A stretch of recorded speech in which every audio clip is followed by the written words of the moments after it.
अंग्रेजी के महान साहित्यकार हैं शेक्सपियर साहब, नाम सुना होगा आपने।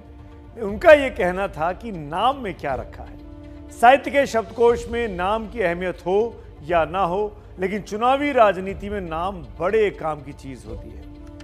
कैसे, समझिए।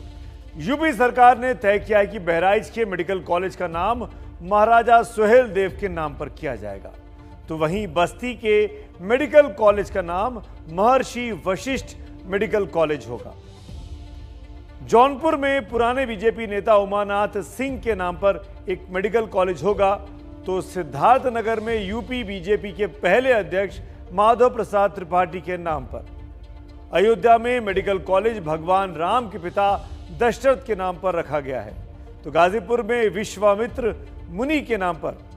मिर्जापुर में मेडिकल कॉलेज में विंध्यवासिनी देवी के नाम पर यह नामकरण किया गया है, तो प्रतापगढ़ में कुर्मी नेता सोनेलाल पटेल के नाम पर। ऐतिहासिक प्रतीकों के सहारे भी वोट का सफर तय किया जाता है। इसीलिए यह माना जा रहा है कि अलीगढ़ में जिस राजा महेंद्र प्रताप विश्वविद्यालय का ऐलान 2 साल पहले बीजेपी के राज में हुआ था, आज उसका शिलान्यास किया गया।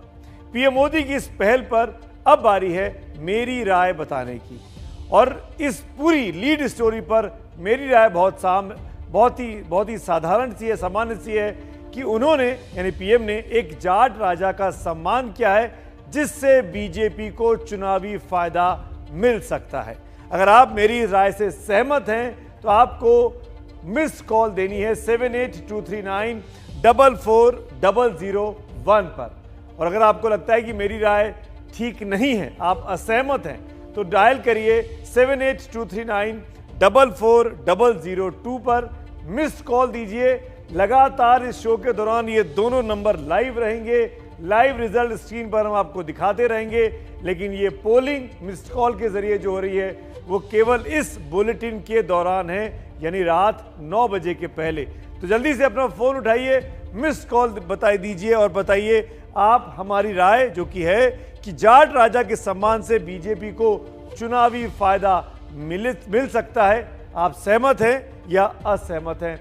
मुझे आपकी राय का इंतजार है। हम शो के आखिर में राय जरूर दिखाएंगे। अब आगे बढ़ते हैं और जानते हैं कि कौन है वो राजा महेंद्र प्रताप, जिनकी शख्सियत के मुरीद खुद प्रधानमंत्री नरेंद्र मोदी हुए। और आज जिस तरीके से राजा महेंद्र प्रताप के बारे में इतना बड़ा समारोह, इतनी बड़ी रैली बीजेपी ने की है अलीगढ़ में, वो राजा महेंद्र प्रताप का भारत के इतिहास में क्यों एक महान रोल रहा है, समझते हैं।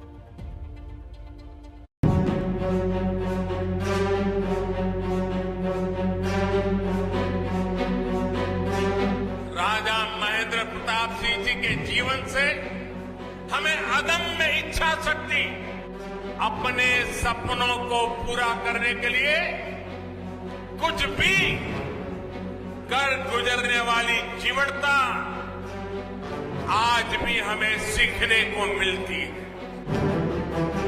जिनकी तारीफ में प्रधानमंत्री नरेंद्र मोदी के ये शब्द निकले, उस राजा महेंद्र प्रताप सिंह का इतिहास हर हिंदुस्तानी की धमनियों में देशभक्ति का नया खून भर देता है। राजा महेंद्र प्रताप पैदा हुए राजघराने में, चाहते तो मखमली सेज पर जिंदगी गुजार देते, लेकिन आजादी की तड़प ऐसी कि पहले विश्व युद्ध के दौरान हिंदुस्तान छोड़कर अफगानिस्तान चले गए। वहां हिंदुस्तान की पहली निर्वासित सरकार बनाई। अफगानिस्तान हो, पोलैंड हो, जापान हो, दक्षिण अफ्रीका हो, अपने जीवन पर हर खतरा उठाते हुए वो भारत माता को बेड़ियों से आजाद करने के लिए जुटे रहे, जी जान से जुटे रहे। जिस वक्त अपनी मिट्टी, अपना वतन, अपनी राजशाही को एक किनारे छोड़कर राजा महेंद्र प्रताप अफगानिस्तान में निर्वासित सरकार बना रहे थे, उस वक्त उनकी उम्र सिर्फ 29 साल थी। उनकी धमक तब के बड़े नेताओं तक पहुंची। इसका अंदाजा आप इस बात से लगा सकते हैं कि महात्मा गांधी तक उनके मुरीद थे। राजा महेंद्र प्रताप के लिए 1915 में ही मेरे हृदय में आदर पैदा हो गया था। उससे पहले भी उनकी ख्याति अफ्रीका में मेरे पास आ चुकी थी। उनका पत्र व्यवहार मुझसे होता रहा है, जिससे मैं उन्हें अच्छी तरह से जान चुका हूँ। उनका त्याग और देशभक्ति सराहनीय है। किसी की देशभक्ति को इससे बड़ा सम्मान और क्या मिलेगा कि गांधी जी ने उनकी तारीफ की हो। लेकिन 1946 में जब वो हिंदुस्तान लौटे तो कांग्रेस में उन्हें खास तवज्जो नहीं मिली। ऐसे में 1957 में उन्होंने मथुरा से निर्दलीय चुनाव लड़ा और कांग्रेस उम्मीदवार चौधरी दिगंबर सिंह को 30,000 वोटों से हराया।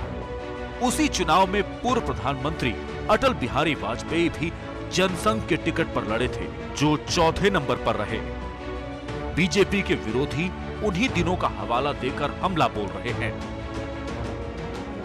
राजा महेंद्र प्रताप एक तरफ स्वतंत्रता सेनानी थे तो दूसरी तरफ बेहद पढ़े लिखे विद्वान भी। उन्होंने अलीगढ़ यूनिवर्सिटी से ही पढ़ाई की थी। यूनिवर्सिटी के लिए कुछ जमीन भी दान की थी। 1977 में जब यूनिवर्सिटी का शताब्दी समारोह हुआ तो उसमें राजा महेंद्र प्रताप सिंह ही मुख्य अतिथि बने। लेकिन 44 साल बाद उनकी यादें इतिहास और राजनीति में उलझी हुई हैं।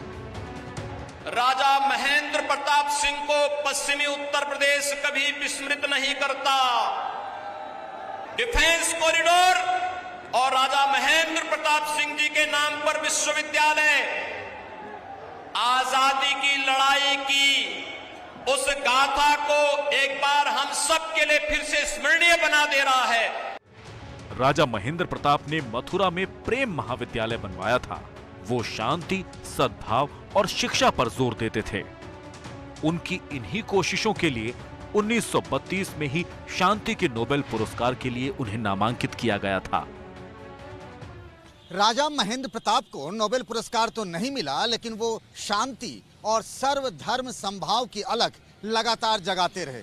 आज भले ही राजा महेंद्र प्रताप को एक जाट नेता के तौर पर प्रचारित किया जा रहा हो, लेकिन वास्तव में वे उन दिलों के राजा थे जिनमें देश के लिए प्यार हो। Pankaj Jha, ABP news, Aligarh.